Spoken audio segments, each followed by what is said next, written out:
नमस्कार। प्रारब्ध के सभी दर्शकों का बहुत बहुत स्वागत है। आज जो सभी को मालूम है कि G20 की का प्रारंभिक दिवस जो है दिल्ली में शुरू हो चुका है। ये 2 दिवसीय सम्मेलन है और पहले दिन की जो 2 उपलब्धियां जो हैं वो भी सबको ज्ञात हो चुकी है। एक तो पहला ये था कि भारत के इनिशिएटिव पे, जिसके लिए प्रधानमंत्री नरेंद्र मोदी जी ने बड़ा अथक प्रयास किया था कि अफ्रीका को जो है G20 में सदस्यता मिले और 120 करोड़ की जनसंख्या वाला अफ्रीका उपमहाद्वीप, जिसको रिप्रेजेंट उसकी अफ्रीकन यूनियन करती है, उसको जो है G20 का सदस्य बनाने का जो प्रयास था वो सफल हुआ और अब G20 जो है अब G20 से G21 हो चुका है। तो पहली सफलता तो भारत की ये थी। दूसरी सफलता जो सबसे थी, जिसके विषय में मीडिया पे और विपक्षी दलों द्वारा और भारत की सरकार के जितने आलोचक बुद्धिजीवी थे वो ये लगा रहे थे कि, और उनकी शायद आंतरिक इच्छा भी थी कि जो है इस पे किसी तरीके का कोई अनाउंसमेंट जो है, डिक्लेरेशन जो है वो ना हो पाए, क्योंकि उनको था कि रूस से उनके राष्ट्रपति पुतिन और चाइना के राष्ट्रपति शी नहीं आए हैं।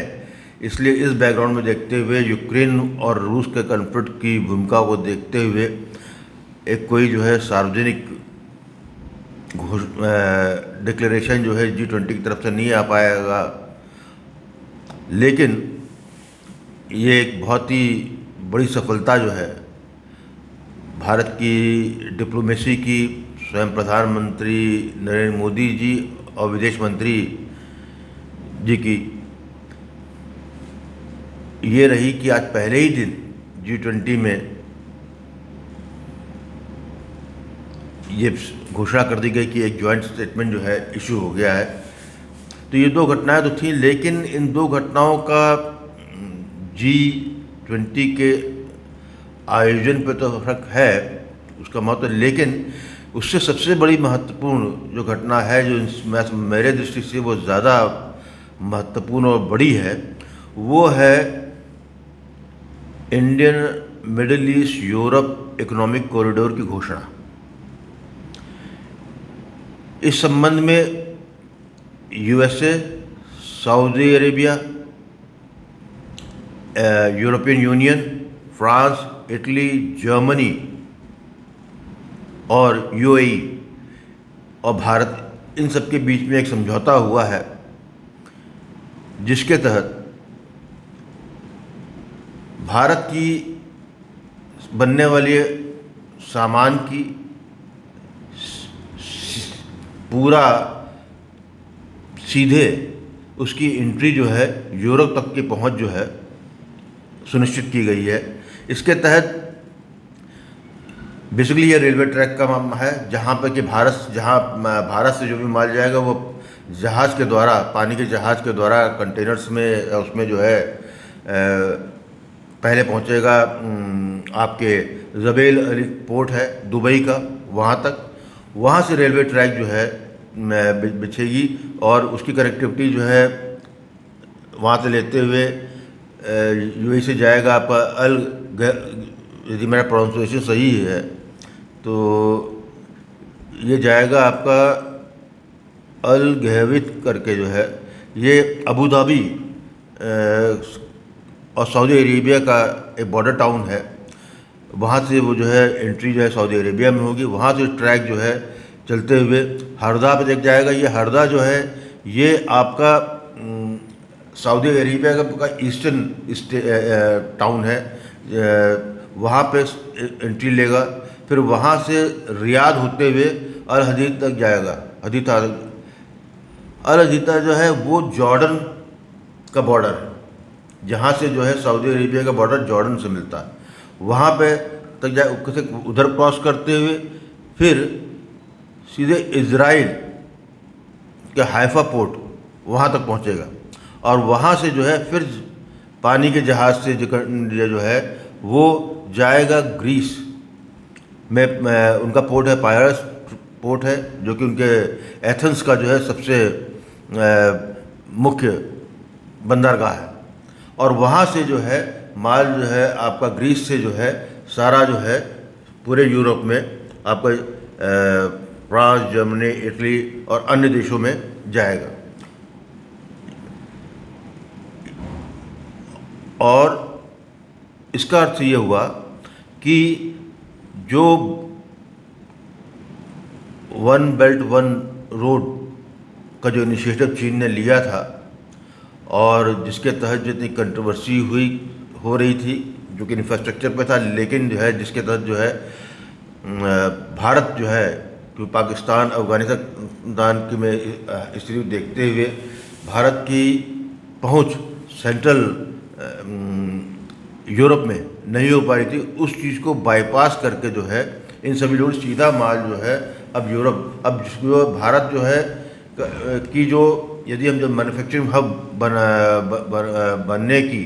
चाइना को रिप्लेस करने की जो हमारी एक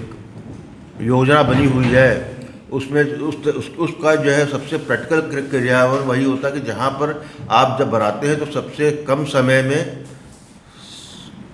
लॉजिस्टिक वाइज कम खर्चे में आप जो है माल वहाँ तक पहुँचा दें। तो इस तरीके से जो है, और सबको मालूम है कि पानी का जहाज़ और रेलवे दो जो है सबसे सस्ते माध्यम है जहाँ से आप जो है अपना माल को पहुँचा सकते हो। तो ये एक बहुत बड़ी घटना है जिसमें कि आगामी आने वाले वर्षों में, जिसमें चीन को पूरी तरह बाईपास करता है, वह भारत अपना जो है सामान यूरोप तक जो है पहुँचा देगा, जहाँ तक कि यूरोप से जो है पानी जहाज़ से फिर अमेरिका भी जा सकता है। तो यहाँ महत्वपूर्ण बात यह है कि ये जियोपॉलिटिक्स का में जो इकोनॉमिक जो अर्थतंत्र है उसमें ये चीन को बहुत बड़ी चोट है। ये एक दिन में नहीं होने वाला, लेकिन ये इसकी बात शुरू से बहुत पहले से इस पर जो है सोचा जा रहा था, और कुछ जगह पर ऑलरेडी काम जो है अपने लेवल पर शुरू भी है। जैसे कि सऊदी अरेबिया और जॉर्डन के बीच ऑलरेडी रेलवे ट्रैक पर काम चालू है, तो केवल वहाँ जो जोड़ना है। तो इस तरीके से अब आपको समझ में आता है कि जब आप भारत के एक प्रमुख समूह, औद्योगिक समूह अडानी, जिनको कि बड़ा स्पेशलाइजेशन है एयरपोर्ट और इस पे बंदरगाहों पे मैनेज करने में, उन्होंने जो अभी आपने सुना होगा कि हाइफा पोर्ट उन्होंने इजराइल का लिया था। और इसी तरीके से जब अभी भारत के प्रधानमंत्री नरेंद्र मोदी जी ग्रीस गए थे, और वहाँ पर भी बात चल रही थी कि वहाँ के उनके पोर्ट को लेने की। तो अब आपको समझ में आएगा इस जियोपॉलिटिक्स में जो जिस तरीके से भारत बंदरगाह चूज़ कर रहा था या अडानी चूज़ कर रहे थे, वो बेसिकली भारत के बिहाफ में उन बंदरगाहों को सेंसिटिव जगह ले रहे थे जहाँ पर जो कि पुशिंग पॉइंट था, जहाँ से भारत के सामान को उसको अपने मार्केट तक पहुँचना था। तो हाइफा पेरिस की जो लिया अडानी ने, तो अब उसका अर्थ समझ में आता है कि वो एक कॉमर्शियल वेंचर से ज़्यादा जो है एक प्राइवेट करने, ये बेसिकली जो है to facilitate the Indian market incept, ये इंडिया के लाभ की वस्तु है। इसलिए जो है मेरे इसको मैं जो हूँ बहुत बड़ी उपलब्धि कहूँगा, और इसके बड़े रेमिफिकेशन आने वाले हैं। ये पूरा जो है टाइमलाइन अभी डिक्लेयर नहीं की उन्होंने, लेकिन जहाँ तक मुझे जो मैंने जितना मुझे ज्ञात है, ये संभवतः ये इसका भी जो है 2 से लेकर 3 साल के अंदर जो है ये फुल स्केल पे ये जो है इसकी ये प्रारंभ हो जाएगा। तो आगे समय में ये इस पर दिख रहा है जिस तरीके से चाइना के मैन्युफैक्चरिंग हब की मोनोपोली को तोड़ने के लिए आतुर अमेरिका और यूरोप है, उस प्रोसेस को ये और तेज़ी से बढ़ाएगा और 2030 अगले 7 वर्ष आते आते मैं समझता हूँ कि पूरी तरीके से मेड इन इंडिया के सामान की पहुँच जो है ना सिर्फ यूरोप बल्कि अफ्रीका, अमेरिका, हर जगह आपको पहुँचता दिखेगा और ये भारत की अर्थव्यवस्था में 4 चांद लगाएगा। तो मैं इसको जो है एक गेम चेंजर इसको कहूँगा और इस पर भी और विशेषज्ञ इस पर और बात कर रहे हैं। कईयों को इसके बारे में काफ़ी तथ्यों को ज़्यादा अच्छी तरह पता है, लेकिन G20 की सबसे बड़ी उपलब्धि मुझे यही समझ में आ रही है कि G20 की नेपथ्य में एक बहुत बड़ा काम जो है भारत ने कर दिया है, भारत ने सरकार ने किया है और एक ऐसे समझौते को रूप दिया है जहां से आपकी आप पूरी अपनी इकोनॉमी को रिवाइज कर देंगे। तो मैं इसके तहत में इसमें जो बेसिक्स आ रहे हैं इसके अंदर इसको इस तरह से बनना चाहिए जिस तरीके से आप लोग बराबर सीपेक का नाम सुनते हैं और चाबहार पोर्ट का भी नाम सुना कि भारत ने चाबहार पोर्ट डेवलप किया क्योंकि सेंट्रल एशिया उसको इस रूट को काटना था। तो बेसिकली ये है कि एक भारत का जो है इस प्रोजेक्ट के तहत एक घोषणा है कि भारत किसी भी आने वाले ठहराव को, किसी भी रोड ब्लॉक को मैनूवर करके अपना रास्ता बनाना जानता है और ये जो है भारत के प्रधानमंत्री नरेंद्र मोदी जी ने बड़ा ही कुशलतापूर्वक कर दिखाया है और मैं इस कार्य को किए जाने के लिए मैं सभी प्रधानमंत्री जी को तो मैं धन्यवाद दूंगा, लेकिन सारे भारतीयों को भी मैं इसके लिए शुभकामनाएं दूंगा और बधाई दूंगा क्योंकि ये हम लोगों के पीरियड में एक ऐसी चीज़ हो रही है जिसके रेमिफिकेशन 10, 20, 30, 40, 50 अगले इस पूरी शताब्दी जो है इस ट्रैक से आपको एक नई आर्थिक चढ़ाई चढ़ते हुए आप भारत को देखेंगे। इसी के साथ मैं जो हूँ आप सबसे विदा लूँगा। यहाँ पर मैं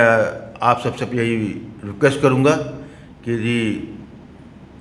आपको ये वीडियो पसंद आया है तो इसको लाइक करें और हमारे चैनल प्रारंभ को जो है आप अवश्य सब्सक्राइब करें और जिन विषयों को आप सुनना चाहते हैं, जिसके बारे में आपको जानकारी चाहते हैं या जिस पॉलिटिक्स में विशेषता में आपको जो है कोई रुचि है तो उसको ज़रूर अपने कमेंट बॉक्स में मेंशन कीजिए ताकि हम उसको जो है आपको एक नए कलेवर में आपके सामने तथ्यों के साथ प्रस्तुत कर सकें। बहुत बहुत धन्यवाद। नमस्कार।